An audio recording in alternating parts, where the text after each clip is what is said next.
Hey folks, Tim DeMella again. Um, so, all right, we are finally up to our third stage and our 10th step in our 12-step process. Let's just go over the previous nine in the stages, okay? So, the call it the zero stage is what we'll call the infantine or infant stage where it's all ego. This is where all your bullying, narcissists, your your passive aggressive, manipulative, everything that goes in with a toddler, two year old, 3 year old, um, and these are grown ups. Remember, I didn't say adults; I said grown ups because they have grown up bodies, but they still have the minds of 3 or 4 year olds, 2 year olds, whatever you want to say, um, and they have been allowed. They're very intelligent, and they've been allowed to, because of their intelligence, to behave badly. Um, and uh, um, and then you see this stage zero, let's say, and that's the world that Jesus was talking about. Okay, and then you have the haves and the have-nots, and you have the victims, and you have the neurotics and personality disorders and so forth, and they play the game of top, bottom, and this glass ceiling, which doesn't exist, um, and so forth and so on. They protest each other and all that, and where really they're just feeding into one another. It's just the world. And so I show you how to get out of the world. And remember, the world has to do really with institutions, family units, corporations, religious institutions, so forth and so on and so on. Because there always has to be a have and a have not. Okay.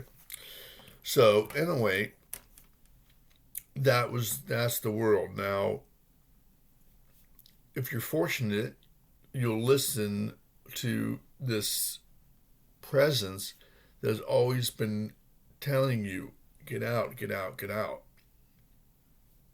And you say, like me, I say, well, how do I get out?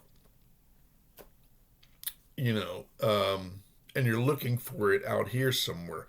You can't get it out from out. You got to follow that presence, that truth, the unconditional love in here. And I show you how to do that. Your first is your awareness of that, right? And this is with anything in life, okay? Anything you do, okay? Anytime something comes at you, comes towards you in life, you become aware of it. You can deny it, you can try to bully it, or you can just become aware of its existence and start from there, okay? And then I go to the first step, and which is the first step in the first stage. In the first stage, we can call masculine. Remember, it was infantine, now it's masculine, and what it really means is the childhood of starting with the reason, with the age of reason. Okay, it's reasoning, it's analytical, it's logical. Okay, and this is where most people stay. This is where most people will stay, um, because the world is so pulling them to stay. The gravity, it's the attraction is so it's still right there, and so a lot of people will just stay there, and they'll stay in the first step of belief, second step of ask, believe in the existence of, you're aware of it, believe in the existence of it. Most people will stay there.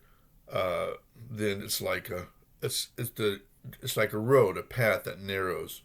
Um, The second step was what? Ask. Ask to for that presence to appear, so that 3, you can receive it. And 4 is very important. When it, in the whereas the second and third steps really have to do with meditation, the fourth step has to do with mindfulness. And mindfulness is focusing your attention on the now, what's in front of you, focusing your attention on the now. And if you can do that, then all the world stuff that's still trying to pull you back will, all the distractions will be less and less the more you narrow, the more you focus in on that presence within you. Because why?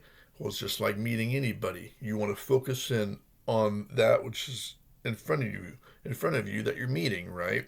Because the fifth step is what? Understand. This takes conversation, communication, back and forth, active listening, active listening, right? Okay. Um, who are you? What are you? What are you about? What do you need? How can you help me? If I've come to ask you how, of what I need, how can you help me? And remember, if we need unconditional love, we come from a narcissist, like I did, come from narcissist family unit, um, then then in the understanding and communication, right? What you're really looking for is unconditional love, because you never receive that. You never receive that in the world. You receive, again, passive aggressive manipulation, which is passive aggressive back and forth, gaslighting, so forth and so on. Okay, and so what you're trying to understand, research, and all that is what is unconditional love and who am I, type of thing, right? Okay, so that's the communication you have with your presence, your spirit within you, your presence. And you can also call it your truth, because as we learned, your presence is actually unconditional love itself. That's what it is. Cannot change on you because that's its essence. Okay. Um, then after we understood, it understood us and we understood it. We did a conversation and we communicated our needs and so forth. Then we have to go to the sixth step, and that sixth step is to decide, is to choose if we are going to move forward, even in fear, or if we're not going to move forward and we're just too fearful, and stay in the first stage of childhood. Okay, we don't want to go all the way back to the world. Some people do, but you don't want to leave childhood either. So you don't want to leave the world totally. Okay, out of fear of the unknown and who am I going to be if this happens to me and so forth, so on. Okay. Then we go into the second stage, and when you go from the first stage to the second stage, from the sixth step in the first stage to the seventh step, which is now the second stage, that's called a leap of faith. Well, why is that? Well, really, it's a leap to faith, right?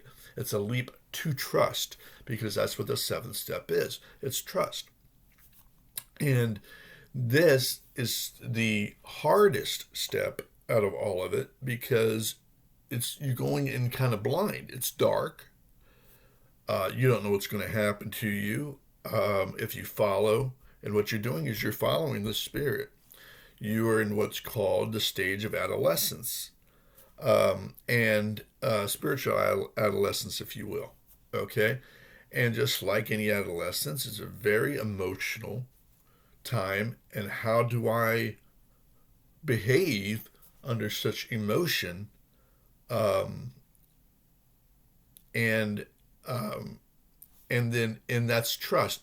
How do I trust myself? I have to follow my spirit, which means I have to trust that my spirit that it's guiding me in the right direction, even though this is all new to me. I don't understand it. I don't get it, but I'm going to do it anyway. I'm going to follow anyway. And remember that is you're always going to be able to repeat the first, second, third, fourth, fifth, sixth, all the steps before. Okay, so they're not all gone. You can go ahead and ask for, you know, about trust. Well, I need to trust. It's my next stage. Okay, well, believe in the existence of trust. Ask to receive your spirit. Focus on it. Understand what trust is about. It maybe even send you to places to learn what trust is about, resources and so forth, right? Then take the leap of faith that you're indeed going to trust your spirit, your presence, okay? And that's trust. And that's the same thing as when Jesus went into the desert facing his own demons, you facing your own demons. Same thing as going through the valley of the shadow of death, same thing. This is all the same thing, okay? And then after we did that, right, did we think we needed to be perfect? We needed to find, it was like building a house on the foundation. Our foundation was our fifth step of understand, but we're building a house. Well, what kind of house do we need? What kind of environment, right? How spacious is it supposed to be? And how quickly should we build it? So what do we call that? Place, space, and pace, right? And that's what we were wondering, and to trust, and that's what we're building. When they say build trust, that's what you're doing. You're building that. You're learning a little bit about that and stuff. And if you think you had to be perfect in most narcissistic relationships, the bully, the narcissist, always says you have to be perfect because you're never good enough. You're never good enough. Then if you mess up, you say, man, I messed up. You go back and you talk to your spirit. Maybe you're ashamed of yourself or whatever. Go back and talk to your spirit, your presence. And then you find out your presence, because it's unconditionally loving, says, you didn't mess up. You did fine. And like, what? No, I messed up. No, you didn't. And then you realize what unconditional love really is. It's your freedom to be human. And you realize what human is and being human is. And that's where you get to the next step called accept. And that's the eighth step. Accept. I accept myself as human because my presence, who's God, if you want to say God's spirit, if you want to say that too, your presence, your spirit in here, loves you and saying, no, that was wrong. This is right. And remember, that in there is way more powerful than any narcissist, father, whoever. Okay, you saw, you put it on a pedestal or saw more powerful, whatever. That is way more powerful than any of those people, because those people really have no self-esteem. And what do we say self-esteem was? Self dash esteem, self connected to spirit. Your self-spirit connection, self-esteem. Okay? And so we knew if their spirit accepts us, then we are accepted. Bottom line. And that was the bridge. We talked about the bridge that went from conditional love to unconditional love, because accept is unconditional love in itself. That's what acceptance is. It is unconditional love. So you find that you are unconditionally loved. That builds the bridge to the other side. Okay, from the unhealthy to the healthy, from the negative to the positive. And why is that? Because what we said is when we found out that we were loved despite us thinking we couldn't be loved because we messed up or whatever, right? Then what did we discover? We discovered that a huge sense of gratitude. Gratitude for who? For our presence, for the love, and the that our presence said it was, and now we totally believe it, meaning we accept it for what it is. We accept it for what it is, and if it says that we are what we are, then we are what we are. And that's our identity. Okay? And so it goes from inhumane to humane, the bridge, from passive, aggressive, manipulative to assertive. So in positive psychology, we said this with Seligman. We said that positive psychology starts with gratitude. Well, gratitude starts with acceptance. Okay? And so that's where it starts, the positivity. Okay. Then after the 8th step, we talked about the 9th step, devotion, devote. And what did we say devotion was? The willingness to adjust. The willingness to adjust. I'm going to adjust to my presence within me. I'm not going to be perfect. I can't be. I'm human. But I'm going to adjust to my humanity.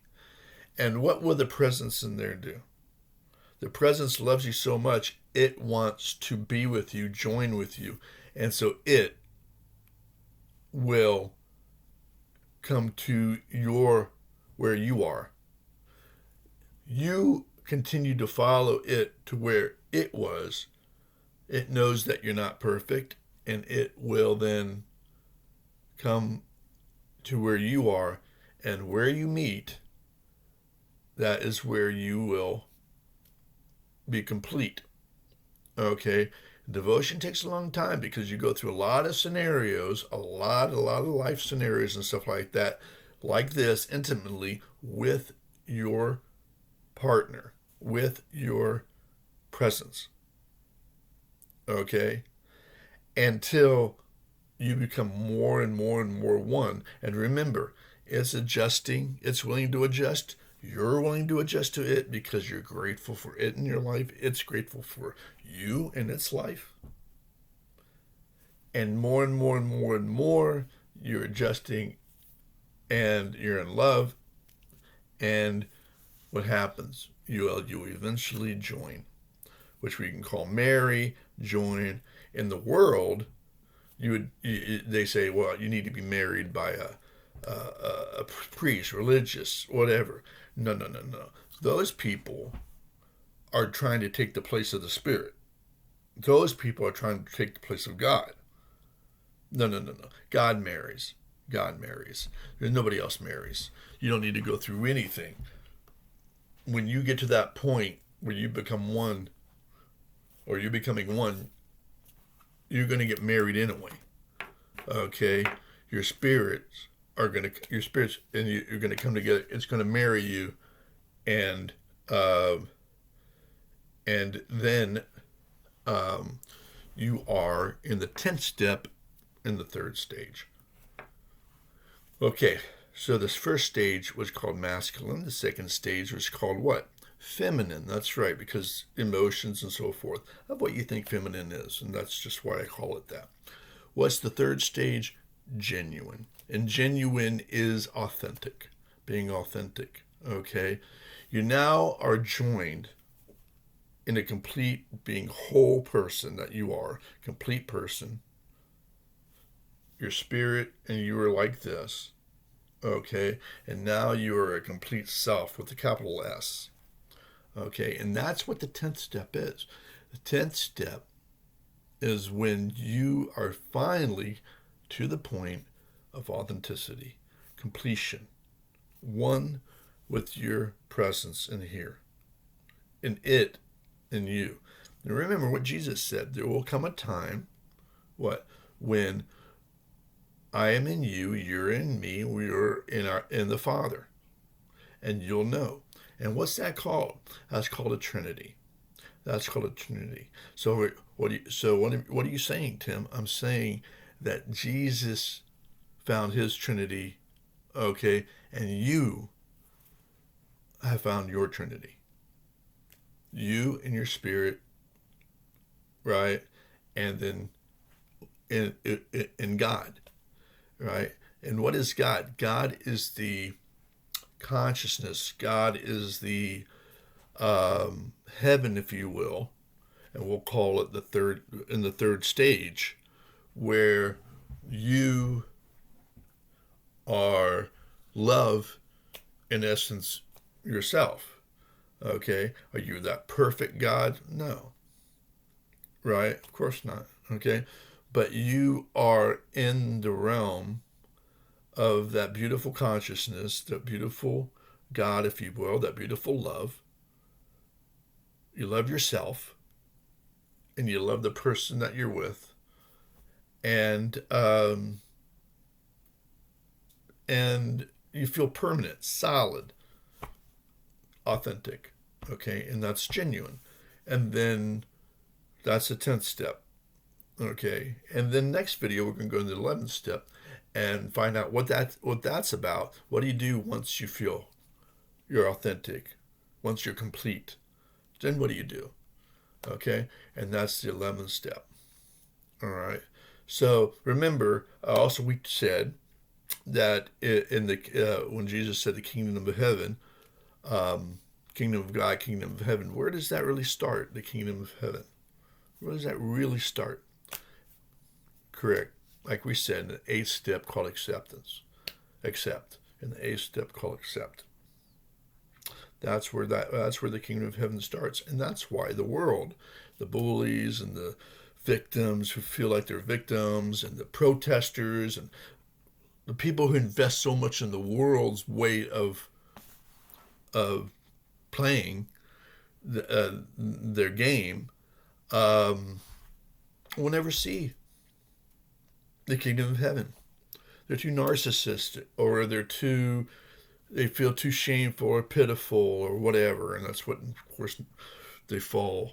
They're paying attention to the narcissist because they're putting the narcissist on a pedestal, right? Okay, so, and then no self-esteem.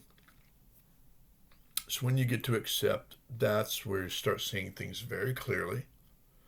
And that's where you begin starting experiencing things in that clarity, seeing things, and gaining what? Wisdom. Great wisdom during your 9th step. Wisdom. Okay. Which is what? Which is the fruit on the tree of life in the Bible. That's the fruit. The wisdom that is, we're not talking about intelligence. We're talking wisdom. Wisdom only comes with unconditional love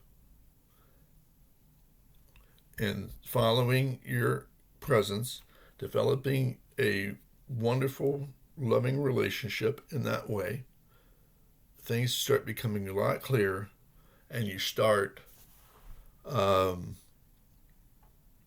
um, like I say, you start seeing things a lot more clearly, and um, and things just get a lot better for you. It just keeps on getting better and better because you become more and more positive, and you're seeing things. And so this wisdom, um, remember when they say if you eat from the tree of life, you'll live forever. Yes. Why? Because you're gaining wisdom, wisdom, wisdom, wisdom. And not just any wisdom, not just intelligence, but wisdom on life itself, understanding life itself clearly. You can see roadblocks so far ahead of you. You can see things coming at you in slow motion. Then you can just say, "Oh no, stand clear of that," and so forth and so on. All right. So that's our 10th step. 10th step called complete. Okay, it's where we complete our journey to ourselves, and enter into true authenticity, being genuine. Okay, and so in the 11th, then our next video, I'll talk about what we do after we become authentic in ourselves. Okay, and how I, at least, I'll describe myself on my authenticity, how I feel, what I, and all that. Okay, and so I love you, and I will see you next time. Bye.